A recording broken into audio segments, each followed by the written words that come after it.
नमस्कार, आदाब। आपके साथ मैं स्मिता शर्मा हूँ और आप देख रहे हैं मेरा YouTube station Smita Sharma journalist. दोपहर का वो वक्त जब हम मुखातिब होते हैं बड़े अंतर्राष्ट्रीय खबर की हर पहलू पर बातचीत करने के लिए। कैसे हैं आप लोग? किस शहर से हमें देख रहे हैं? झट से जाइए कमेंट सेक्शन पर और हमें बताइए कि किस शहर और किस मुल्क से आप हमें देख रहे हैं। और चैनल को अगर सब्सक्राइब किया हुआ है तो बेल आइकन नोटिफिकेशन जरूर प्रेस कीजिए। अगर नहीं किया है लेकिन कंटेंट आप देखते हैं तो सब्सक्राइब भी प्लीज कर लीजिए। बहरहाल आज वापस से बात करेंगे हम ईरान की और ईरान युद्ध से जुड़ी हुई बहुत सारी हलचल हैं। आगे आपको बताएंगे हम कि किस तरीके से ईरान के जो स्पीकर हैं संसद के गालिबाफ, उन्होंने इंटरव्यू में ईरान की रणनीति पर तमाम बातें रखी हैं। साथ ही आपको बताएंगे कि प्रधानमंत्री मोदी और ईरान के राष्ट्रपति पेजेश्कियां के बीच हुई फोन कॉल में आखिर बातचीत में क्या कुछ मुद्दे सामने उभर कर आए, उसका सार क्या रहा। अमेरिका की तरफ से अभी भी हॉर्मुज स्ट्रेट को लेकर दावे किए जा रहे हैं, जिन दावों को ईरान कह रहा है कि ये बकवास हैं। लेकिन शुरुआत करते हैं अयातोला अली खामनेई के। हम जो उनकी फ्यूनरल सेरेमनी होने जा रही है, उनकी बेरियल सेरेमनी होगी, उनका अंतिम संस्कार किया जाएगा, जिसके दुनिया भर से कई नेताओं को न्योता दिया गया था। आपको पता है कि भारत के प्रधानमंत्री नरेंद्र मोदी को भी न्योता दिया गया था भारत की ओर से। हालांकि प्रधानमंत्री मोदी नहीं जा रहे हैं, दो हमारे दूसरे प्रतिनिधि जा रहे हैं, उसके बारे में भी अपडेट्स दूंगी। पहले भी इस पर बातचीत हुई है। लेकिन शनिवार यानी कि 4 जुलाई से इस पूरी प्रक्रिया की शुरुआत की जा रही है और विजुअल्स भी अब रिलीज किए जा रहे हैं, जो फेयरवेल एंड बेरियल सेरेमनीज के लिए मुख्यालय है उनकी तरफ से, कि आखिर क्या कुछ होने जा रहा है। जो ईरान के सर्वोच्च नेता अयतोल्ला अली खामनेई, जिनकी किलिंग हुई थी 28 फरवरी को, जब इस युद्ध की शुरुआत हुई इजराइल के एक तरफा हमले से, अमेरिका ने इसे ज्वाइन किया, ऑपरेशन एपिक फ्यूरी की शुरुआत हुई। अयतोल्ला अली खामनेई के साथ साथ मौत हुई थी उनकी पत्नी की और साथ ही उनकी बहू यानी कि मुश्तबा खामनेई की पत्नी की भी। और ईरान ने पहली दफा वीडियो फुटेज रिलीज किया है उनके ग्रैंड डॉटर का भी, जिस बच्ची की भी इसमें मौत हुई, और तमाम जो लोग मारे गए उनको ईरान ने शहीदों का दर्जा दिया है। तो ये जो अंतिम संस्कार के लिए कार्यक्रम का आयोजन किया जा रहा है, इसे इसमें दुनिया भर से ईरान ने कहा है कि 300 से ज्यादा जर्नलिस्ट्स को इजाजत दी जा रही है जो आना चाह रहे हैं। हालांकि उससे कहीं ज्यादा तादाद है जो लोग वहां पे जाना चाह रहे हैं शायद। ये है अयतोल्ला अली खामनेई की ग्रैंड डॉटर, जो उनकी पोती है, जिनकी विजुअल्स पहली बार जारी किया गया है। इसकी भी मौत हुई थी 28 फरवरी को, जब इजराइल ने ईरान पर हमला किया। छोटी सी बच्ची जो अब इस दुनिया में नहीं है। अब आपको ये भी बता दें कि जो प्रेयर सेरेमनी है वो होली सिटी ऑफ कॉम में भी किया जाएगा। ईरान के अलग अलग शहरों में किए जा रहे हैं। बहुत ज्यादा लॉजिस्टिकल प्रिपरेशन की जा रही है। सुरक्षा का मसला तो होगा ही। सबसे बड़ा सवाल ये होता है कि क्या Mushtaba Ali Khamenei public appearance देंगे या नहीं, क्योंकि जब से इस युद्ध की शुरुआत हुई है मुश्तबा खामनेई के कुछ 2-3 विजुअल्स तो जरूर रिलीज किए गए हैं, लेकिन तमाम अटकलें तेज थी कि वो जिंदा हैं नहीं हैं, उनको कितनी चोटें पहुंची हैं, वो क्या ईरान से बाहर कहीं किसी और मुल्क में अस्पताल में ट्रीटमेंट करवा रहे हैं। उनके ऑडियो मैसेजेस रिलीज हुए हैं, टेक्स्ट मैसेजेस रिलीज हुए हैं। तो मुश्तबा खामनेई इस दौरान अपीयर करते हैं या नहीं, ये एक बहुत बड़ा सवाल है। थोड़ा सा आपको बता दें कि अभी तक कार्यक्रम आखिर है क्या। फ्यूनरल कमेटी ने बताया है, जिसके चीफ हैं इमाम अतारजादे, उन्होंने कहा है कि जो स्लोगन दिया गया है, जो नारा दिया गया है, वो है we must rise and the symbol of the raised fist. ये फेयरवेल सेरेमनीज 2 दिन तक होंगी ग्रैंड इमाम खोमेनी मॉस्क में, तेहरान में, जहां आप देख सकते हैं तैयारियां पूरी जोर शोर से चल रही हैं। वैसे जो प्रार्थना सभा है वो ईरान के दूसरे शहरों में भी होंगी। तेहरान में तो होंगी ही, कौम में भी होंगी, मशाहद में भी होंगी। जुलाई 7 को ये फ्यूनरल प्रोसेशन, इसकी शुरुआत होगी और प्रार्थना सभाओं की शुरुआत होगी। उसके बाद इनके पार्थिव शरीर को नजाफ अल अशरफ और करबला इराक में 8 जुलाई को लेकर जाया जाएगा। वहां फ्यूनरल प्रोसेशन निकाली जाएगी। इराक में भी जो है पूरी तरीके से प्रेयर समारोह वगैरह जारी हैं इस वक्त। और अंत में 9 जुलाई को मशाहद में आकर, करबला से लेकर मशाहद तक जब ये प्रोसेशन का सिलसिला कारवां रुकेगा, तो वहां Syed Ali Khamenei, Ayatollah Ali Khamenei will be laid to rest in the shrine of इमाम अली इब्न मुसा अल रिदा। इनकी श्राइन पर he will be laid to rest, यहाँ इनको दफनाया जाएगा। इनको आखिरी बार जो है सलाम कहकर इनका अंतिम संस्कार होकर इनका बेरियल होगा। ये है कुल मिलाकर कार्यक्रम।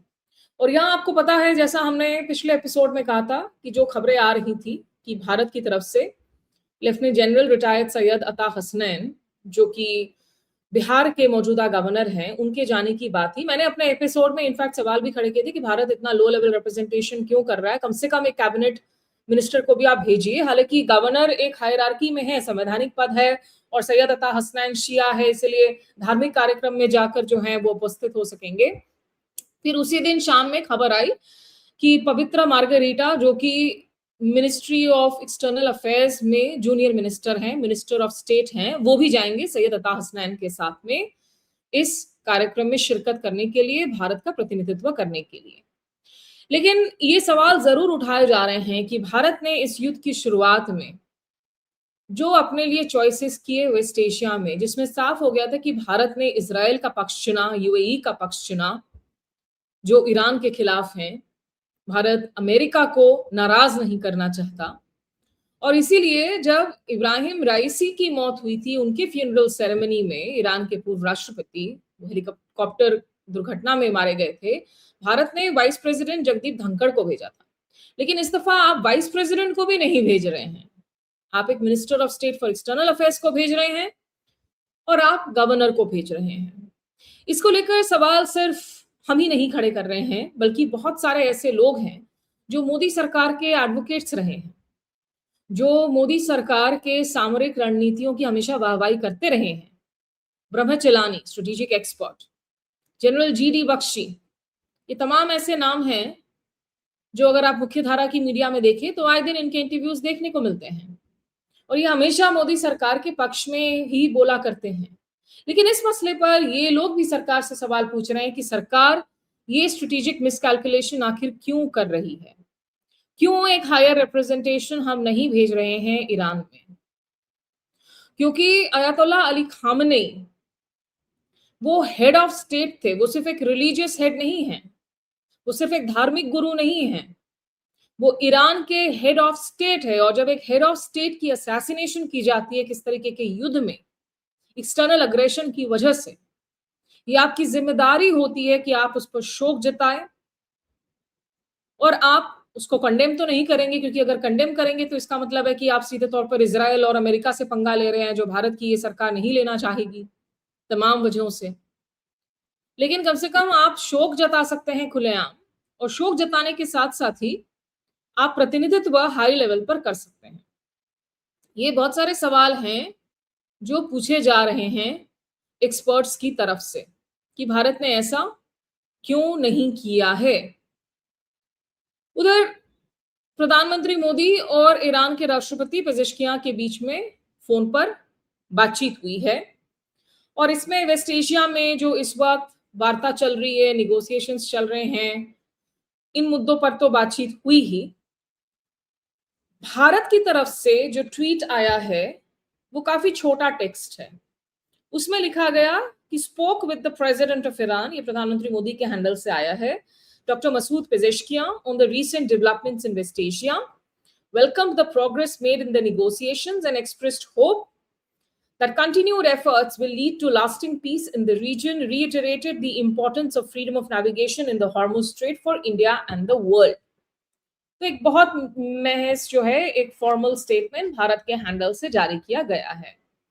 लेकिन जहां तक ईरान का सवाल है, ईरान ने एक बहुत डिटेल्ड रीड आउट दिया है, जिसमें कहा गया कि मंगलवार दोपहर को ये बातचीत हुई थी, और expressing his satisfaction with the successful planning and hosting of the BRICS Energy Ministers meeting in India, President Pezeshkian voiced hope that cooperation and engagement between the Islamic Republic of Iran and India within multilateral frameworks such as BRICS would continue to expand. आपको पता ही है कि BRICS की मेजबानी इस दफा भारत के पास है और इसलिए भी जो है भारत की कोशिश है कि ईरान के राष्ट्रपति आए ब्रिक्स के शिखर वार्ता में शामिल होने के लिए, जो सितंबर अक्टूबर के बीच में किया जाना है। और एनर्जी मिनिस्टर्स की मीटिंग हुई है, उसके पहले विदेश मंत्रियों की मीटिंग के लिए अब्बास अरागची भारत आए हुए थे। प्रेसिडेंट पेजेश्कियां के साथ प्रधानमंत्री मोदी की ये तीसरी बातचीत है जब से युद्ध की शुरुआत हुई। और खैर 8 अप्रैल को पहला संघर्ष विराम ऐलान किया जाता है और फिर हमने देखा 17 जून को जो है 60 डेज का ये सीज फायर, जिसको इस्लामाबाद एमओयू कहा जा रहा है, उस पर हस्ताक्षर किए गए डोनाल्ड ट्रंप पेजेश्कियां की तरफ से और साथ ही शहबाज शरीफ पाकिस्तान के प्रधानमंत्री की तरफ से, क्योंकि पाकिस्तान इसका गारंटर है। अब ये ईरान की रीड आउट में ये भी कहा गया है, the relations between our two countries are founded on a long standing historical legacy and mutual respect. There is tremendous potential to enhance cooperation in political, economic, commercial, transit, and international affairs.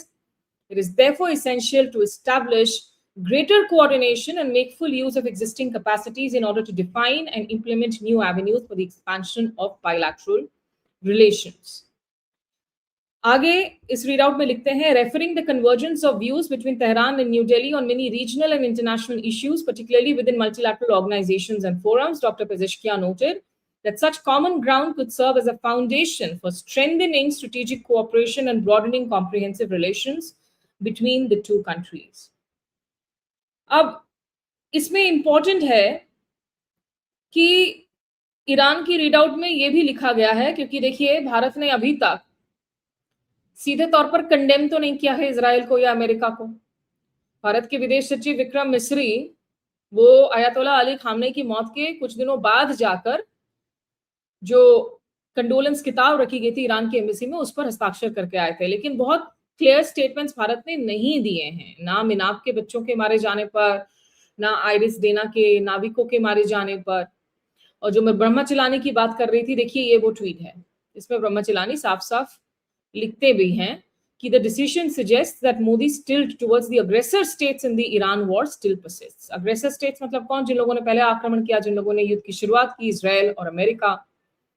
By avoiding higher level representation, New Delhi appears intent on not antagonizing Washington and Tel Aviv. नई दिल्ली चाह रहा है कि Israel और America को नाराज ना करे, इसलिए लो लेवल रिप्रेजेंटेशन भेजा जा रहा है। कंपैरेटिवली लो लेवल है कंपेयर टू अगर हम वाइस प्रेसिडेंट धनखड़ की रिप्रेजेंटेशन को देखें तो। और प्रधानमंत्री मोदी ने पेजेश्कियां को कहा कि India would send a special delegation to attend the funeral ceremony, जिस बात का जिक्र है इस रीडआउट में। उन्होंने ये भी उम्मीद जताई कि ब्रिक्स के शिखर वार्ता में वो दिल्ली आ सकेंगे। तो ये तो हो गई भारत और ईरान से जुड़ी हुई बातें और अपडेट्स। अब आपको थोड़ा सा हम बता देते हैं कि ईरान के अंदर अभी युद्ध को लेकर क्या कुछ बातें की जा रही हैं। बहुत हलचल थी, वेस्टर्न मीडिया रिपोर्ट कर रहा था कि भाई ये जो पिछले 72 घंटे, पिछले 3-4 दिनों में जो एस्केलेशन देखने को मिली हमें अमेरिका और ईरान के बीच में, हॉर्मुज स्ट्रेट में, खास करके एमटी एवर लवली पर जब ईरान ने हमला किया सिंगापुर की कमर्शियल वेसल पर, उसके बाद अमेरिका ने हमला किया उनके इंफ्रास्ट्रक्चर पर, सर्वेलेंस रेडार पर, ईरान ने वापस से हमला किया कुछ और जहाजों पर। तो इस तरह की टिट फॉर टैट रिस्पॉन्स हुई, दुनिया भर में तेल की कीमतों में फिर से उछाल आया, ब्रेंट ऑयल, क्रूड ऑयल की कीमतें बढ़ गई। और उसके बाद अमेरिका ने कहा कि नहीं अभी जो है we are holding this escalation. फिर वेस्टर्न मीडिया ने ये प्रोपेगेशन शुरू कर दिया कि ईरान तैयार हो गया वापस से बातचीत के लिए। और जारेड कुश्नर जो डोनाल्ड ट्रंप के दामाद हैं और स्टीव विटकॉफ उनके विशेष राजदूत हैं, वो कतर पहुंच गए। लेकिन ईरान ने उनको ठेंगा दिखा दिया। ईरान ने साफ साफ कह दिया कि भाई कोई तकनीकी बातचीत जो है इस वक्त अमेरिका के साथ हम नहीं कर रहे हैं। इस्लामाबाद मेमोरेंडम में इस हफ्ते, क्योंकि आप लोगों ने वायलेट किया, संघर्ष विराम का उल्लंघन किया, और दोहा में, कतर में जहां ये बातचीत होने की बात की जा रही थी, काजिम करीबाबादी जो इस्लामिक रिपब्लिक ऑफ ईरान के चीफ नेगोशिएटर हैं और डिप्टी फॉरेन मिनिस्टर हैं for legal and international affairs, उन्होंने कहा कि working group negotiations under the MOU on the cessation of the imposed war, known as the Islamabad Memorandum of Understanding, that no technical working group meetings have been scheduled for this week. बहरहाल, जैसा आपको पता ही है कि यहाँ Islamabad accord पर बातचीत इसलिए की जा रही है कि अगले 60 दिनों तक आप ये तय कर सकें कि फाइनल नेगोशिएटेड सेटलमेंट क्या होगा। और उसमें एक बहुत बड़ा सवाल लगातार बना हुआ है हॉर्मुज स्ट्रेट का। और ईरान जिस तरीके से अड़ा हुआ है अपनी शर्तों पर, मोहम्मद बागेर गालिबाफ जो उनकी चीफ नेगोशिएटर हैं, पार्लियामेंट के स्पीकर हैं, उन्होंने बहुत साफ कर दिया कि ईरान कैसे पोजीशन ऑफ स्ट्रेंथ से नेगोशिएट कर रहा है। जिस फ्रेज का इस्तेमाल अब तक ज्यादातर अमेरिका कर रहा था, अब ईरान ने भी कहा है कि हम पोजीशन ऑफ स्ट्रेंथ से ही नेगोशिएट करेंगे। आइए आपको सुनाती हूँ गालिबाफ का वो बयान।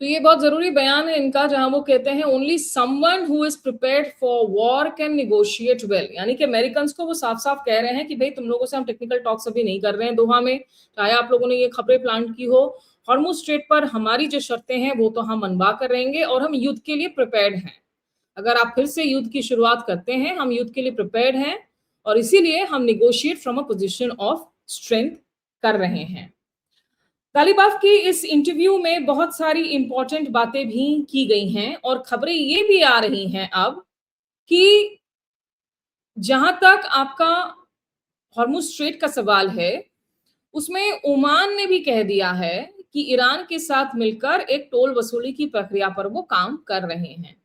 इसको लेकर भी बहुत मिक्स्ड रिपोर्ट्स आ रही थी कि भाई इसमें ईरान अलग थलग पड़ रहा है। ओमान ने कहा है कि हम टोल वसूली नहीं करेंगे, लेकिन आज न्यूयॉर्क टाइम्स की एक आर्टिकल है, वो फ्री गिफ्ट आर्टिकल है, तो आप उसको पढ़ सकते हैं। पेजेश्किया ने भी लिखा कि mutual understanding is a two way street. अगर आपको अपनी अग्रीमेंट अडियर करवानी है तो हमारी जो कमिटमेंट्स हमने मांगी हैं उसको भी आपको जो है पूरा करनी होंगी। और न्यूयॉर्क टाइम्स की उस आर्टिकल में लिखा गया है कि भाई ओमान अब ईरान के साथ उस प्लान पर हामी भर रहा है कि ये 60 दिनों की पीरियड के बाद एक टोल मैकेनिज्म होगा जिसमें ओमान ईरान के साथ साझेदार होगा हॉर्मुज स्ट्रेट पर। हॉर्मुज स्ट्रेट को लेकर यही जो रिपोर्ट्स हैं, ये इकोनॉमिक टाइम्स में भी हैं, ये गल्फ न्यूज में भी हैं, ये आपको पढ़नी चाहिए। हालांकि दोहा में जहां पर स्टीव विटकॉफ और जारेड कुशनर गए हुए थे, ईरान ने तो अपने नेगोशिएटर्स को उनसे बात करने के लिए नहीं भेजा। उन लोगों ने कतर के प्रधानमंत्री और minister of foreign affairs Sheikh Mohammed bin Al Thani के साथ मुलाकात जरूर की और उसमें रीड आउट में कहा गया, the meeting also addressed the latest regional developments, particularly the ceasefire in the Fraternal Republic of Lebanon, stressing the importance of consolidating it and building upon it in a way that preserves Lebanon's unity, sovereignty and stability. और Ghalibaf ने अपने interview में जो बातें कही उसमें उन्होंने कहा कि अमेरिकी नेवल ब्लॉकेड खत्म हो चुका है। ये एक्शन हुआ है फील्ड स्ट्रेंथ और कूटनीति की वजह से। उन्होंने वार्निंग भी दी, जैसा हमने आपको सुनाया, कि because we are prepared for war so we can negotiate well. अब ये जो न्यूयॉर्क टाइम्स की रिपोर्ट है, इसमें कहा गया है कि Oman has quietly circulated a proposal to the United States and other allied governments, एक नोट गया है ओमान की तरफ से, outlining a long-term framework for managing the strategically vital Strait of Hormuz, signaling that the waterway may not simply return to its pre-conflict status quo even as maritime traffic gradually stabilizes. ये वो report है New York times की जो आपकी पढ़नी चाहिए।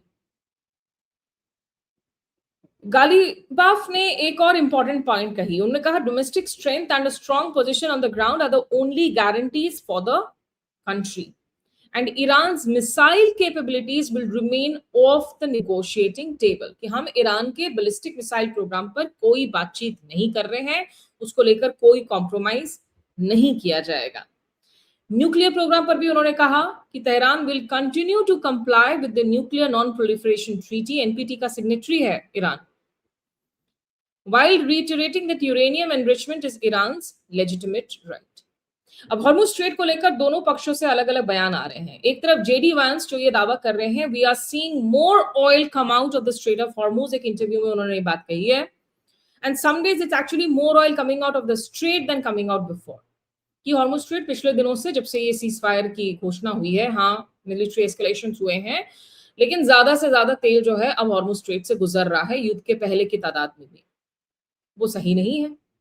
Iran ने तो ये साफ ही कर दिया कि भाई आपको डेजिग्नेटेड रूट से ही जो है शिप्स गुजर सकेंगी, और वही मसला बना था जब उन्होंने सिंगापुर के उस वेसल पर हमला किया। गालिबाफ ने इसके ऑपोजिट एक क्लेम किया है। उन्होंने कहा है कि the lifting of oil sanctions has been carried out and we are selling oil 20% more expensive, कि हम पहले के कंपैरिजन में आज हम तेल की कीमतों को 20% और ज्यादा बढ़ा चुके हैं, तो हमको फायदा हो रहा है। तो ये बातें भी जो है गालिबाफ ने यहाँ पर दावे के साथ किया है, और वो कह रहे हैं कि we have exported more than 40 million barrels of oil America की इस नेवल ब्लॉकेट की लिफ्टिंग के बाद में।